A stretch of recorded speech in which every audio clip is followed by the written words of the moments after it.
My guest at this time is Matt Staver. He is the chairman of Liberty Counsel. He has joined us a number of times to discuss the case of his client, Sandra Merritt. She was part of the Center for Medical Progress, which did undercover work exposing the work of Planned Parenthood and its sale of aborted baby body parts to different labs.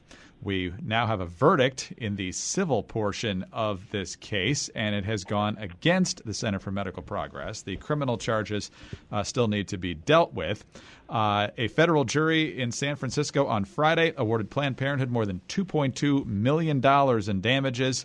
David Daleiden and Sandra Merritt and their collaborators, according to the jury, had violated state and federal laws against trespassing, fraud, clandestine recording, and racketeering, as well as the non-disclosure agreements the two signed before entering the meetings where these Planned Parenthood figures and others were gathered. So, Matt, obviously not the verdict you were looking for, and I know you're already planning to appeal. What I remember is that before the judge kind of put a blackout on the proceedings of this case is that it was pretty much a train wreck on the stand for Planned Parenthood. So what changed here?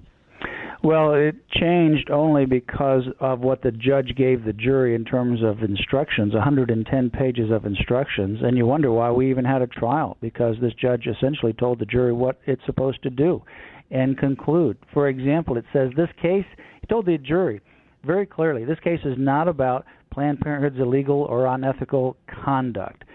He repeated that over and over again. He said the First Amendment is not going to be a defense to this case. He told them you can't even consider the First Amendment.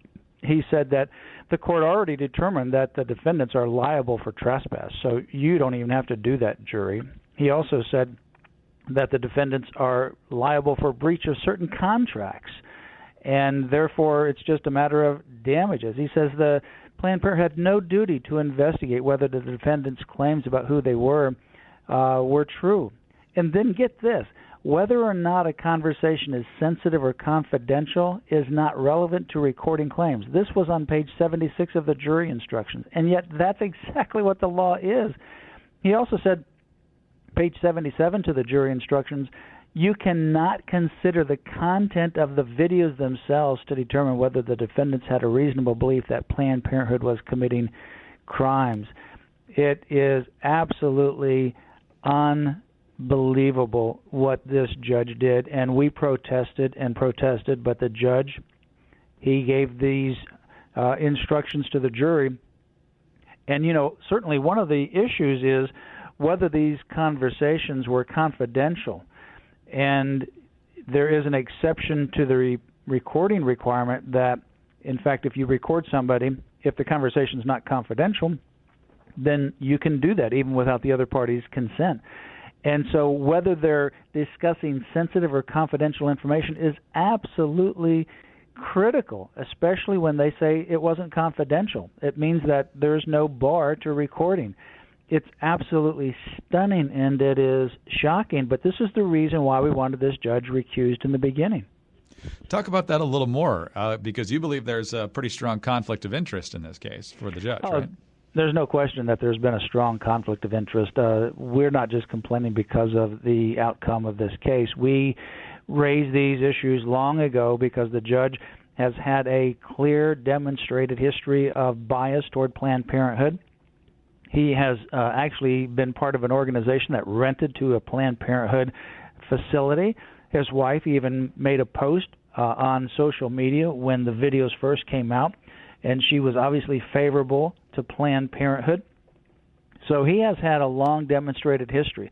And so when we got closer to the trial and he started setting these rules, and then eventually when he gave this jury instruction that we ultimately protested against, it was very, very clear that this judge had an agenda. He wanted the jury to come to only one conclusion, and he tied their hands. That's, to say that it's not relevant whether the conversations were sensitive or confidential. No, that is the issue. That is the issue.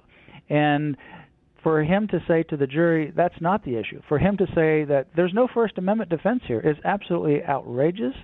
The question is not whether he committed reversible error. He did. It's just how do you get all these arguments in a brief, because he committed so many errors. We're talking with Matt Staver. He's the chairman of Liberty Counsel. And Matt, you now have a two-headed fight here. You have the appeal of this on the monetary level, and we should talk about the money here in a little bit. But you also have the criminal case coming up here. So talk about the challenge ahead of you when you see a verdict like this. Well, the challenge ahead, certainly in the criminal case where we had the 3-week preliminary hearing with no jury, we were able to show the different videos. We don't know what the judge is going to do in that case, whether he's going to dismiss many of those claims. He already dismissed one, and whether he'll say that it needs to come back for a full-blown jury trial. But if a jury gets a chance to see all of the information, the result is fairly clear. But when the jury is,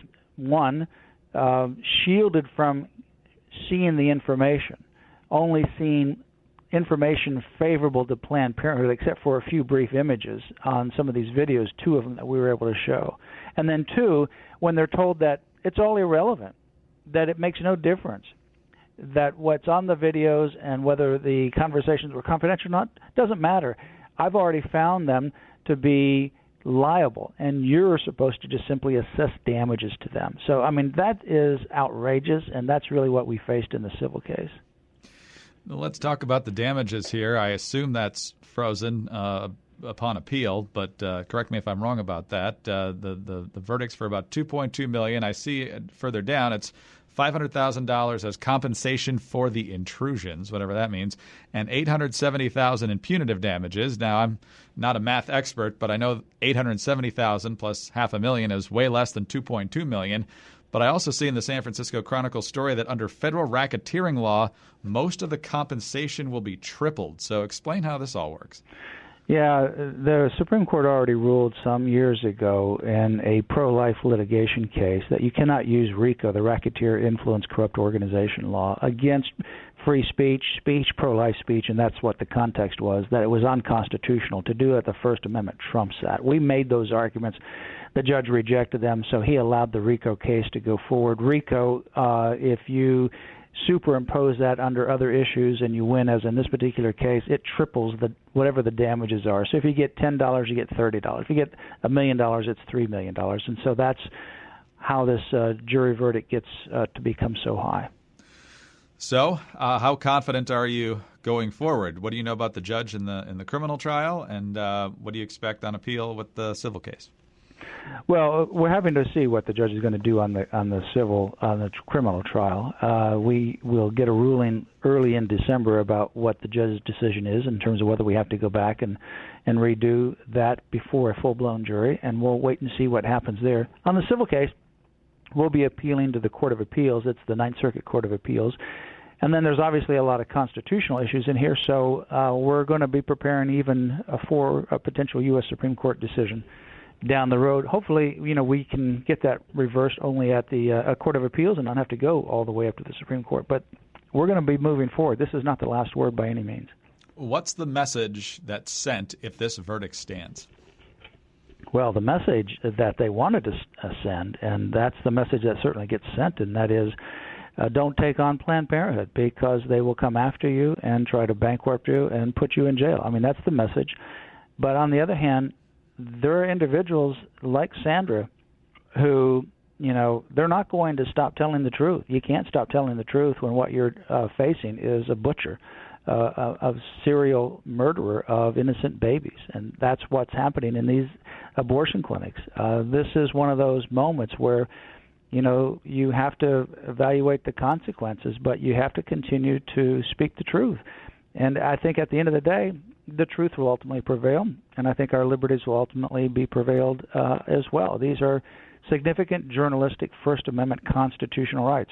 Implications of this would be not just for pro-lifers, but for journalists in general in terms of investigative journalism. We want to have good investigative journalism. This could put a chill on it, and that's why I think it has such a significant First Amendment component that will ultimately be, I think, a basis for this to be reversed on appeal. Lastly, but significantly, how's your client holding up? Our client is doing well.